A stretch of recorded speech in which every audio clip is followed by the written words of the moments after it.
Riding a Harley Davidson motorcycle makes you a man, doesn't it? What does it take to be a man? What characteristics does a man have? Do you need to be strong physically or just strength in character?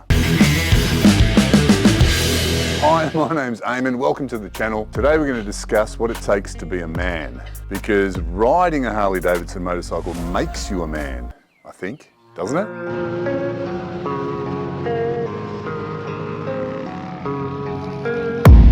I don't really know what comes next. I'm just doing my best, even though I'm so stressed out.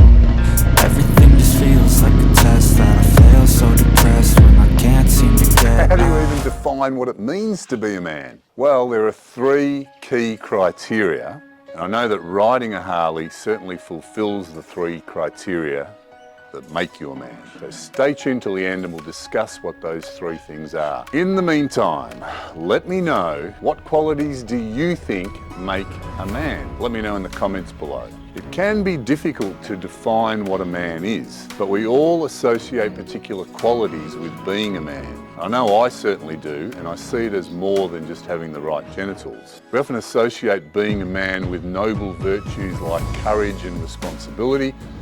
And while I think that's true, I know that we can go a lot deeper. Interestingly though, the recent events of 2019 onward have highlighted this issue for me. Friends I thought were men turned out to be boys, and boys stepped up to be men. Along with this, many women have by necessity claimed their masculine energy, and they've taken up the slack where it's been needed. So maybe it's more complex than we actually realise. It is a fact that it can be a hard life for a man. There's a lot of responsibility, and there's a lot of competition, both real and perceived. I guess all people have the added pressure of conformity to groups just for survival. For men, there's the pressure to play a set role or perform like a trained monkey in a role that's not often suited to each individual. Men have to face violence, and even though the current spotlight is in saving women from domestic violence, it's men who are the main victims and perpetrators of violence. Most suicides are committed by men, which I guess goes to show you the pressure that they're under. Most crime is male, and if you look deeper, it's not about poverty and greed. It's generated by the inequality and injustice where there's a difference in wealth.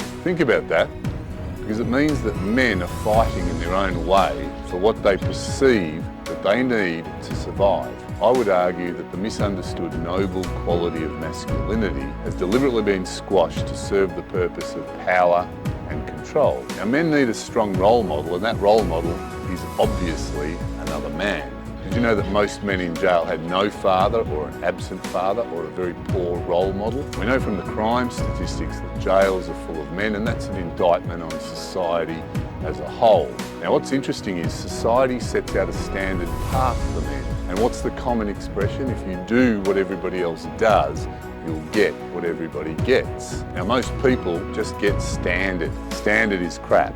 Go to school, get a job, raise a family, watch TV, pay your taxes, play it safe, follow the rules. Follow the rules without question. Contribute to society, but know your place. Don't make waves, conform. Now, of course, there's some merit to this, but it's largely BS.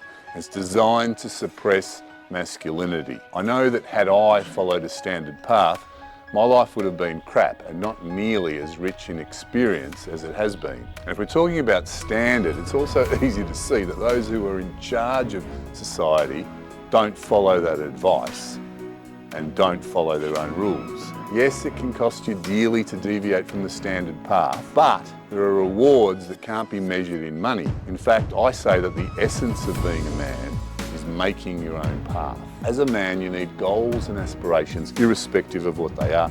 Big or small, it doesn't matter. See, masculine energy is doing and action and forward movement. It's not stagnation, and as cliched as it sounds, it's the journey that's the reward. Now, riding a Harley Davidson motorcycle fulfills the three criteria that you need to be a man. I think many men subconsciously know this, and that's why they ride motorcycles. Now, number one is risk. You must take risks. You'll get nothing without taking risks. A risk means reaching out on a limb and getting what you want, irrespective of the difficulty or the hardship. And yes, you can lose everything, even die, but remember, the reward is in the doing, the journey. So get up after a fall and help your brothers do the same. Look your fears in the eye and overcome them. And number 2 is freedom. You must retain your freedom. Being under the thumb of your woman is not freedom, and that's nothing against women, this is about men. Compromising your values and ideals, cowering to the government or to your boss, that's not freedom. Don't be imprisoned by your quirks, desires, perceived difference. Just accept who you are, because a free man can't be compromised. Number 3 is inner awareness. This is the ability to slow down and listen to yourself and see through your emotion and ego. You can do this very easily by having a few minutes to yourself every day where you stop and listen. Without inner awareness, you'll never understand yourself or the people around you. And that's why so many men will be slaves for life.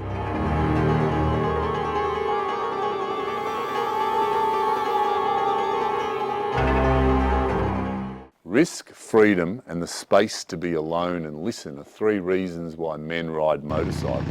And the spirit of Harley Davidson exemplifies this.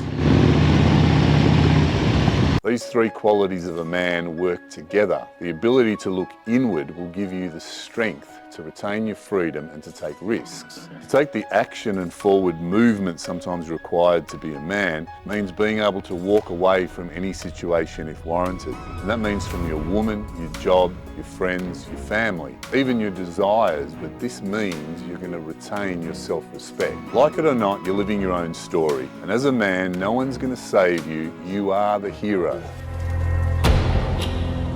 When that light hits the sky,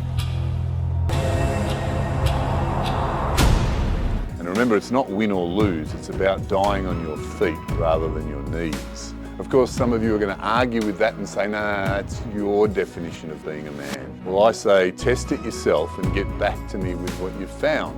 What does it take to be a man? Do you need a Harley Davidson? Do you need strength, muscle? Or do you just need character? What defines a man? Let me know in the comments what you think is required. Now, if you really are a man, you'll make some effort to stay around for your loved ones. You've got a responsibility. So check out this video that I've done on why Harley Davidson riders die early. It's going to give you a solution because I want you to be here for the long term. And remember, if you like today's video, it's free to like and subscribe and comment. And I do appreciate that because you'll be supporting the channel. And if you didn't like today's video, blast me with a thumbs down and put in the comments why you didn't like it. Thanks for watching. I'll see you on the next video.